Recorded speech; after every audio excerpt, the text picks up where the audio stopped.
Students, हम mole ratio इन stoichiometric calculation के बारे में डिस्कस करते हैं।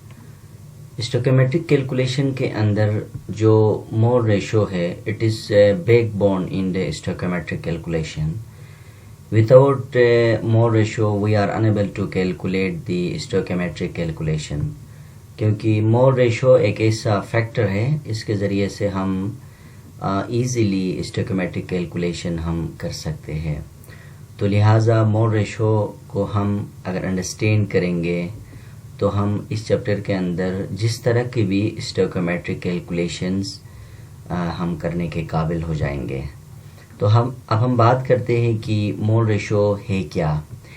देखिए, मोल रेशो क्या है। किसी भी केमिकल रिएक्शन के अंदर दो पार्ट्स होते हैं। जैसे कि मैंने आपके सामने एक एग्जांपल को मैंने मेंशन किया, जिनमें से एक पार्ट जिसको रिएक्टेंट कहते हैं, और रिएक्टेंट हमेशा किसी भी केमिकल रिएक्शन के जो है लेफ्ट साइड पे लिखा जाता है, और जिसको हम आर से रिप्रेजेंट करते हैं। और जो प्रोडक्ट होता है वो हमेशा केमिकल रिएक्शन के राइट साइड पे लिखा जाता है, और जिसको हम पी से रिप्रेजेंट करते हैं। तो किसी भी केमिकल रिएक्शन के रिएक्टेंट साइड और प्रोडक्ट साइड के अंदर जो रिएक्टिंग जो स्पीशी होते हैं और इससे जो एग्जैक्ट जो प्रोडक्ट हासिल होता है, इनके दरमियान एक रेशो होता है। अगर हम इसको जनरली डिफाइन करें तो मोल रेशो क्या है।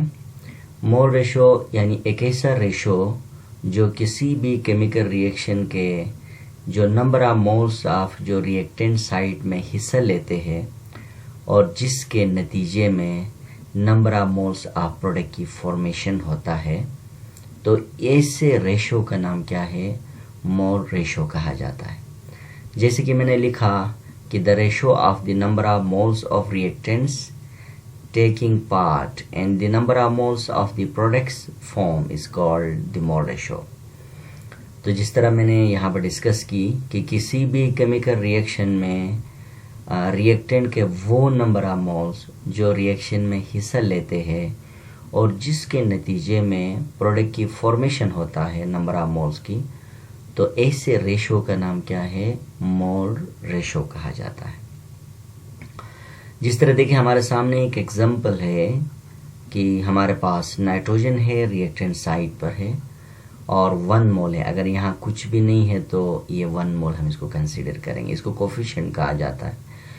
और देखिए 1 मोल ऑफ नाइट्रोजन है, मॉलिक्यूलर फॉर्म में है, और 3 मोल ऑफ हाइड्रोजन के साथ रिएक्ट करता है, तो हमारे पास 2 मोल ऑफ अमोनिया की फॉर्मेशन होता है। तो अब इनके बीच में जिस तरह 1 मोल ऑफ नाइट्रोजन ने हिस्सा लिया और 3 मोल ऑफ हाइड्रोजन ने लिया, और नतीजे के तौर पर हमारे पास 2 मोल्स ऑफ अमोनिया की फॉर्मेशन हुआ। तो अब इनके बीच में जो भी पॉसिबल रेशो होगा, that ratio is known as the mole ratio कहा जाता है। अगर हम मोल रेशो को डिटेल में डिस्कस करें तो हम क्या करते हैं कि इन्हीं रिएक्शन को, यानी इस रिएक्शन को हम नाइट्रोजन को ए पार्ट मानते हैं और हाइड्रोजन को हम बी और हम अमोनिया को सी का नाम देते हैं। तो मोल रेशो सिर्फ रिएक्टेंट प्रोडक्ट की बात ही नहीं है। अगर हम इसको डिटेल में बात करें तो मोल रेशो रिएक्शन के नेचर पर डिपेंड करता है कि रिएक्शन में कितने नंबर ऑफ रिएक्टेंट्स है और कितने नंबर ऑफ प्रोडक्ट की फॉर्मेशन होता है। ये डिपेंड करता है कि रिएक्शन में नंबर ऑफ रिएक्टेंट्स कितने हैं और नंबर ऑफ प्रोडक्ट्स कितना बनता है।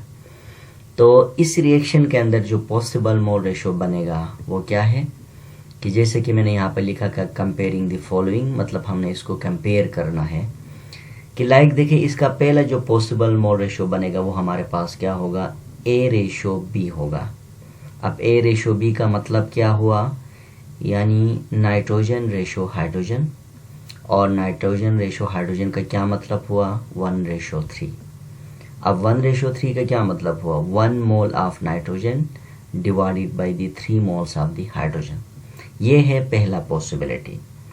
अब दूसरा पॉसिबिलिटी ये है कि द मोल रेशो में B B ratio A, it means that hydrogen ratio nitrogen, और इसका मतलब ये बनेगा कि 3:1, और इसका मतलब ये बनेगा कि 3 moles of hydrogen divided by the 1 moles of the nitrogen. ये है इसका दूसरा पॉसिबिलिटी। अब इसका जो तीसरा पॉसिबिलिटी बनेगा वो हमारे पास क्या है, A:C, और जिसका मतलब बनेगा नाइट्रोजन रेशो अमोनिया, और कितना है 1:2, और इसका मतलब क्या है 1 mole of the nitrogen divided by the 2 moles of the hydrogen. इसी तरह से इसका जो फोर्थ पॉसिबिलिटी बनेगा और वो हमारे पास क्या है B:C, और जिसका मतलब है हाइड्रोजन रेशो अमोनिया 3:2, और 3 moles of hydrogen divided by 2 moles of the ammonia. अब 5 जो पॉसिबिलिटी है वो क्या है C:A, और जिसका मतलब है अमोनिया रेशो नाइट्रोजन, और 2:1, और 2 moles of ammonia divided by 1 mole of the nitrogen. इसके बाद इसका जो 6 पॉसिबिलिटी है वो हमारे पास C:B है, और इसका मतलब क्या है NH3:H2 है, 2:3 है, और 2 moles of the ammonia divided by the 3 moles of the hydrogen.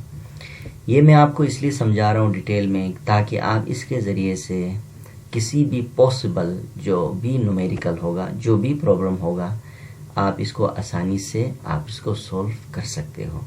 इसमें ज़रूरी नहीं है कि आप रिएक्टेंट से प्रोडक्ट में रेशो ले लें, या प्रोडक्ट टू रिएक्टेंट ले लें, या प्रोडक्ट टू प्रोडक्ट ले लें, या रिएक्टेंट टू रिएक्टेंट ले लें।